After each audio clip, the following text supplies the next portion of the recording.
Wat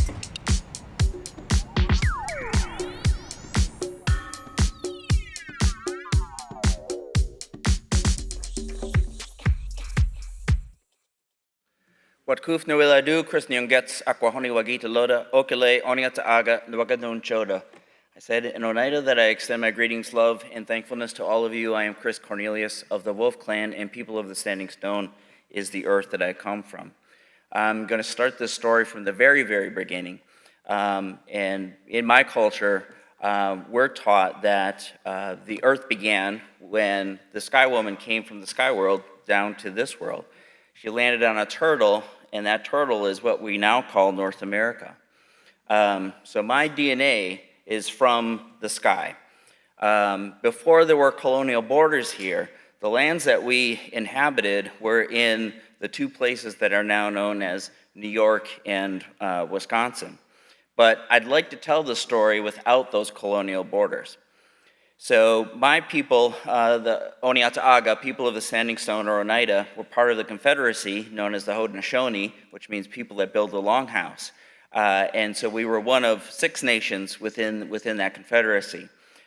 We are the longest running democracy in the world, still active today. So our lands, the Oneida had here in the middle, and then to the southeast, we had neighbors called the Taghkanic or Mohican. And the project that I'm going to talk about today is based in those lands now. And so in 1822, a group of my people moved from what is called New York to what is called Wisconsin, or before it was even a state. Shortly after, the Taghkanic followed us and came to Wisconsin as well. So they are now known as Stockbridge Muncie. And I grew up on the reservation in Wisconsin, which is just west of Green Bay. I grew up in this HUD house, in HUD subsidized housing on the reservation. It is within the walls of this house that I decided I wanted to be an architect. I did not know exactly why. And it's one of those questions, if I get asked in an interview, I really hate to explain. But there are 2 explanations, and one is I think that the environment that I grew up in here, I went to school off the reservation, and when I saw the neighborhoods of my friends, their houses were close together, they had yards, they had fences, they had sidewalks, they had trees. We didn't have any of those things on here in this home. And this is the Google Street View, so it's the improved version of when I existed within this home. The home doesn't have a porch, doesn't have a view to the sky, doesn't have a place for a fire, doesn't have a place for my non-human relatives. It doesn't even have a garage. Didn't have a dishwasher. Didn't have a place for me to do the things that I needed to do to become an architect. It didn't have a space for me to actually do the drafting drawings that I had to do in high school when I decided to do that. So all of those things were the things that that compelled me into becoming who I am. In 2003, I established Studio Indigenous when I was asked to be a part of the design team with Antoine Predock on the Indian Community School of Milwaukee. It's a K-8 school that was founded by 3 Indigenous mothers who were not happy with how their children were being taught American history. And so in 2000, they bought nearly 200 acres just southwest of Milwaukee. And I was asked to be a part of this design team, first as a cultural consultant, but then became a collaborating designer with Antoine. And it was in this project that I really learned how to, I created this methodology of understanding how I should be designing as an Indigenous person, because I'd already developed through my education this position where I wasn't going to replicate forms or stereotypes or things like that. And I also wasn't going to just rely on iconography in order to indigenize space. The things that we began to really hone in on were values, and that is the foundation of my work. To me, if I tell you that I'm talking about Indigenous space, I'm not going to present a recipe or a cookbook or any of the formula, any of those things for being able to do that. But when we look at things like this, and I'm working with Antoine, he says, well, what if we make these columns trees? And I said, let's do that, actually, because the Menominee Nation in Wisconsin, their culture is largely based in trees. And so these trees were taken down in a ceremony, and they gave their lives to the school. Many of them are over 300 years old. They're there to tell the stories of their existence before European contact. So it's those kinds of things, and understanding the value of the sky and natural light, and even the things that we call sustainability and climate change, to me as an Indigenous person, is part of my cultural values, and it's not a separate layer within the work, but to understand that I have responsibility as a designer for the things that I'm putting into the world. One of the things we really started to think about was that in the school, we stripped all the institutional names of things. So we started the project in 2003, it was finished in 2007, so it's more than 17 years old. They have never, ever called the place that they eat the cafeteria. We've never called it the cafeteria. It is called feast. The place that you come into is called community. It's not called the lobby. And the place that they have their ceremonies and performances is not the theater, it's called drum. And it's really important to me to begin to think about those places as having those names because they're embedded with cultural values. I named all of the classrooms within the school. Some are named after trees, some are named after medicines, some are named after animals that show up in clan structures and stories, because we didn't want students to go to this place and say, well, what classroom are you in? Well, my room is 134 with Mr. or Miss so-and-so. No, my classroom is turtle, or my classroom is sweetgrass, or my classroom is sumac.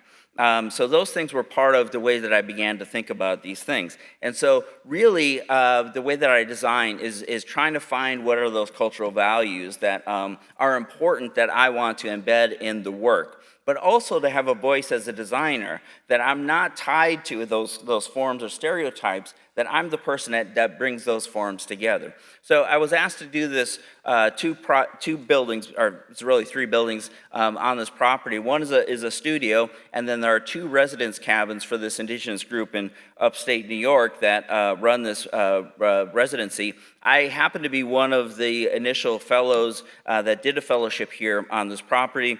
The property itself has two houses that were designed by Ai Weiwei. I think they're the only homes that are that he's ever designed, or any architecture in that scale that he's done. So I'm placing the studio building and these two residence cabins within this landscape, and understanding that this is Mexicanuk land, that I'm not of that culture, but I am Indigenous, and I can begin to think about specific things that start to bring cultural values to the spaces. The two cabins I call the wolf's ears. They are like a right and left of each other. They have the exact same floor plan. The ceilings are different, however. I've always thought about these things as being related in that sort of genetic way, thinking about twins. There's a right-handed and a left-handed twin in our creation story, or siblings or cousins, things that share DNA, but they're not exactly the same. And so these two residence cabins are here is not only for a place to sleep, but I found in my residency that I worked in a very specific way as an architect. There might be a poet, there might be someone who revitalizes the Indigenous languages, there might be a painter, a sculptor, a filmmaker. All of those people will exist in these places. So in order to, one of the things that I think is important to make Indigenous space is a place for a fire. Because fire is not only there for utilitarian purposes like warmth or cooking, but it's also a place of ceremony. And it's also a place of council, like where you bring people together. So the two cabins have these fireplaces, and they allow individuals to kind of work privately. If they're more introverted like me, they'll probably exist in here. And so the left ear and the right ear are the two cabins. I also have shifted one of them because they are slightly different, right? To understand that these two things exist quite differently, but light gets into them very differently. So they're not exactly the same, even though they have apertures that are very similarly located. And that's a thing that I'm trying to also embed in Indigenous architecture, is this idea that light actually comes in not just from a window or a door, but it can come in high, it can come in low. If you're bringing light in multiple spaces or multiple ways into a space, it changes the qualities of the thing. So this is the east side of the studio, faces this wooded area and landscape. But I've also thought about my flying relatives. As you may know, buildings are the #2 leading cause of death for birds behind natural predators. The reason is because when they see glass, they see the sky reflected in it, and they fly at it full speed. So what I'm proposing here is to use this indigenous patterning. This is the exact patterning that we used. I used it as a kind of retrofit on the Indian Community School, and we have almost virtually eliminated bird strikes in certain parts of the building. So it actually does work because they see these things that are not reflective, and they know that it's an object and not a window. But it's an opportunity to actually embed indigenous iconography at that level. So these are the kinds of things that, as a designer, I make them as placeholders and not saying that this is exactly how this should be. For me, this is an opportunity to work with community members, for them, the people that are in that culture, to recognize or identify the people that would help me develop those patterns. And so the studio building, when in my own work too, drawing is an important part of what I do and what I call the interrogative drawing. There's usually some drawing that emerges that starts to tell me how the project should kind of work. And so I started to think about the studio building actually being these sort of 4 cells that working in the studio wasn't the only thing, that people needed to perhaps prepare themselves mentally, psychologically, for what they were about to do when they're making the work or when they're coming out. And so the plan of the studio is such that I've created the middle part as the studio, but the right part is what I'm calling the nest, because when I was a fellow at this place, I got to be in fellowship with Sky Hapinka, who's a MacArthur Fellowship winner, other indigenous people, someone that is revitalizing the Stockbridge Munsee language, and that sort of existing with each other was the thing that I was really thinking about within the studio, and the nest is one of those places to do that. And then there's this more intimate space that I'm calling the hive, and that is where you can have these sort of intimate conversations with one another. They talked about potentially having podcasts that are recorded and things like that. That would happen within the hive. And then the studio, as I mentioned, is within these 2 volumes in the middle. And then there's an outdoor workspace, because the things that the fellows will do there, sometimes it's tanning hides or drying medicines, other sort of cultural things that they have to do within these spaces. So for me, as a designer, one of the interesting conundrums of designing a studio space is you want a lot of natural light, but artists need a lot of wall space in order to do the work. And so I tried to balance that by bringing most of the light from above, but still allowing apertures within the walls in order to see the landscape. So the studio itself might not just be painters or other people doing those kinds of arts. It might be videographers, people that are doing animations, people that are making sound recordings and doing other sorts of things. So the studio space is intended to be flexible in order to do that. The building itself is intended to be mass timber, so thinking about the carbon sequestration in that regard.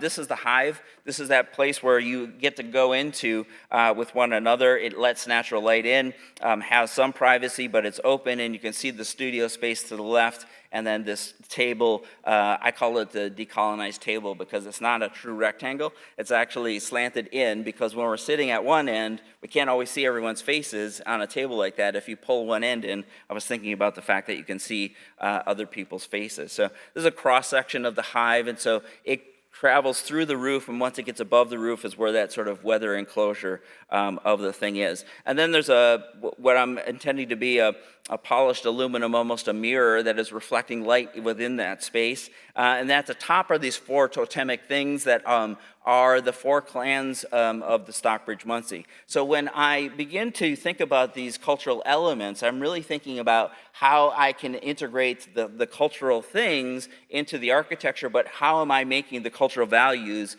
experiential through material, through light, through space, and through experience are really important. So these people that left what was called New York based on colonial pressures and moved to Wisconsin in 1822, their blood pumps through my veins. I am related to them. I am standing here because of them. And I owe it to them to be a good future ancestor. And that is what I'm trying to do as a designer. I am trying to be the best future ancestor I can be, I'm thinking about what I'm making as artifacts and being the future artifacts and evidence of the culture right now that are grounded in a timeless worldview. If I'm not able to do that, I'm being irresponsible with the risks that these people have made. Yawako, thank you.